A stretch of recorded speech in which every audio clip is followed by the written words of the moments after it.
Good afternoon, good evening, or good very early morning. Welcome to the webinar. We're delighted to have you join us today for Doing Business in China. And with that, it's my pleasure to introduce our panelists for today's webinar. Based in Beijing, China, Ping Chen is head of Radius Services at China. Ping has worked with Radius Beijing for over 8 years and specializes in advising clients on the registration, corporate governance, HR, payroll, and international assignment immigration issues. Ping received her master's degree from Beijing Foreign Trade and Economy University. Joining us today from Florida is David Rubin, CEO of Darco International.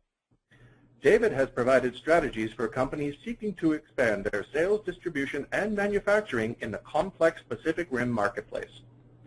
David has spent over 30 years living and working in the region, which has afforded him a unique understanding of the culture and nuances necessary to be successful in this region.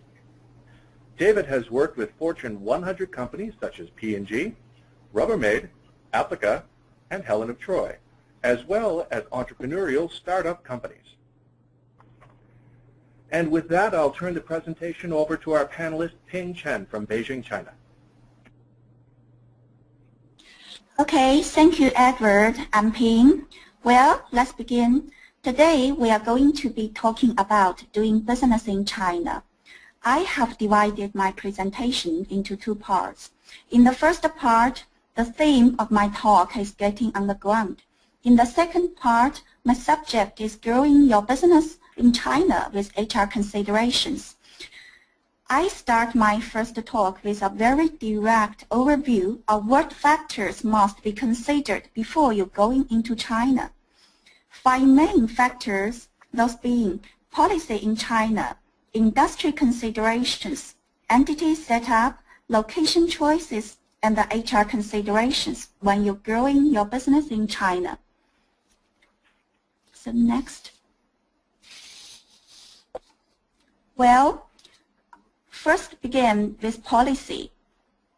Yeah, policy orientation in China really matters. The weighing of policy can be referred from report on the work of the government of each year. This report is normally being promulgated by the government after both the National People's Congress and Chinese People's Political Consultative Conference are finished. China 5-year plan is an important guideline since China government has and will continue to adhere closely to it. Last but not the least is China policy orientation for absorption of foreign investment. I'd really like to stress the needs for the companies who are doing business in China to adjust their China business plan to China 5-year plan and align with the foreign investment absorption policies. Otherwise, you will find doing business in China difficult since foreign companies are still not fully given the same treatment as native companies. This mainly reflects in the areas of compliance cost, time consuming when shutting down your entity in China, and a bigger amount of capital commitment. For example, compliance cost is much higher than that of native companies. All foreign companies need to conduct the annual tax filing, annual audit, and annual report. The native companies do not need to do this unless on their financial statements their losses exceed 100,000. They're just required to have a CPA firm to do the audit. So when shutting down your China registered entity, you may expect taking double time to get this closed than that of the native companies. The liquidation and post-deregistration steps do also take longer process.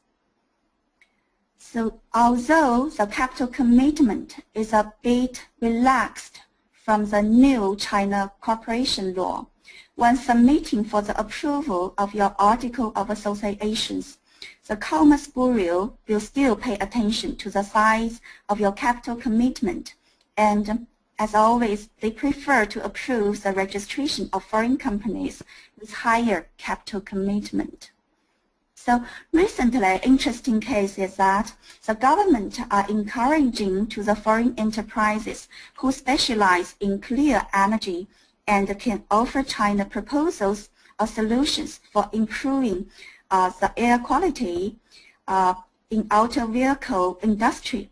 I think Tesla is leading a foreign company trend who is anticipated to be a success in China.